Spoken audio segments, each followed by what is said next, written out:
Oi pessoal, olha eu aqui, tudo bem com vocês? Mais a semana e vamos dar continuidade à nossa aula. Na semana passada nós começamos a falar sobre a reforma, né, lá na página 65 da nossa apostila, lição de número 11.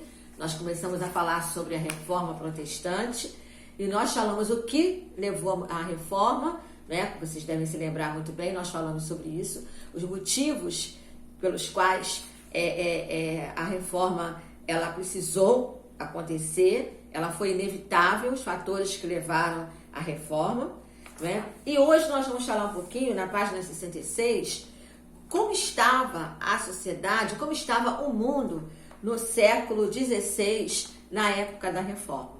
É importante que a gente conheça isso para a gente entender o contexto geral da sociedade. Quais foram as principais mudanças ocorridas na época da reforma? Aí, ele vem falando aqui, ele até cita, o autor da apostila, ele fala de Galileu Galilei, não é? Ele fala da invenção da imprensa e ele fala da luneta de Galileu Galilei. Então, foi uma época de grandes transformações na sociedade.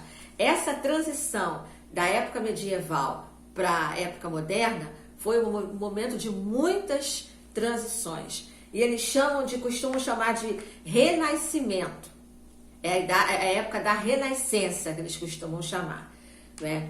Mas é importante que a gente conheça os fatores que levaram as grandes mudanças que aconteceram na sociedade. Então nós já falamos no campo científico da luneta de Galileu Galilei, né? A invenção da imprensa por Gutenberg em 1455, onde se sabe que a Bíblia foi o primeiro livro a ser impresso.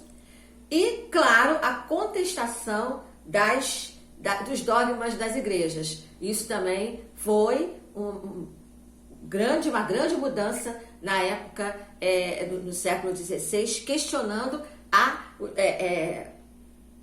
contestação dos dogmas da igreja, questionando, inclusive, a riqueza da Igreja Católica. Tá? Mas as mudanças que a igreja da Idade Média começaram a viver, começaram a ver, foram as seguintes, ou melhor, as mudanças que aconteceram no mundo foi os seguintes. Quais foram as primeiras mudanças? Primeira mudança geográfica. As mudanças geográficas, o que aconteceu? Os caminhos pelos mares começaram a se expandir. Então, os mares, eles se tornaram as estradas do mundo. Então, o caminho das Índias, aí entrou Colombo na história, lembra que descobriu o caminho das Índias? Entrou até o Cabral, que veio aqui pro Brasil, enfim. Vasco da Gama, Colombo, Cabral, todos esses entraram nesse pacote aí da descoberta dos mares. Outra questão de mudança foram as mudanças políticas na época. O conceito de nação-estado. O conceito de que, com o poder central, a igreja não poderia ter todo o poder sobre o Estado. O Estado deveria ter autonomia, deveria ter autoridade. As questões econômicas, né? O comércio, a classe média tomou a frente da nobreza. Então, a questão econômica começou a crescer. A classe média tomou a frente da nobreza feudal na liderança da sociedade. Por quê? Abrindo o comércio marítimo, o dinheiro começou a circular. Então, isso facilitou também o crescimento dessa classe.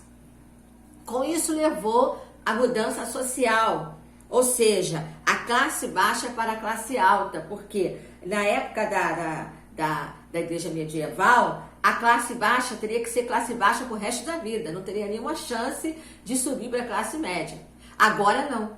Agora as coisas começaram a mudar.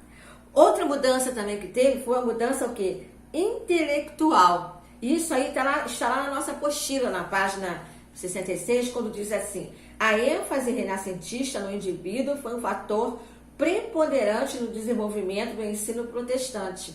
de que a salvação era uma questão pessoal a ser resolvida pelo indivíduo, sem a interferência do sacerdote. Ou seja, porque antes, o que estava acontecendo?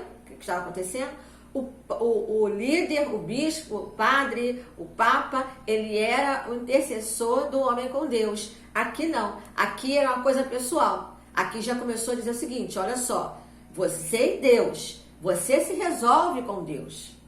Então, o intelecto, ou seja, somos salvos, mas nós temos o quê? O nosso intelecto, a nossa mente, nós podemos raciocinar. E a mudança religiosa, claro, não é? Em uniformidade religiosa medieval, a uniformidade religiosa medieval deu lugar, no início do século XVI, à diversidade da igreja.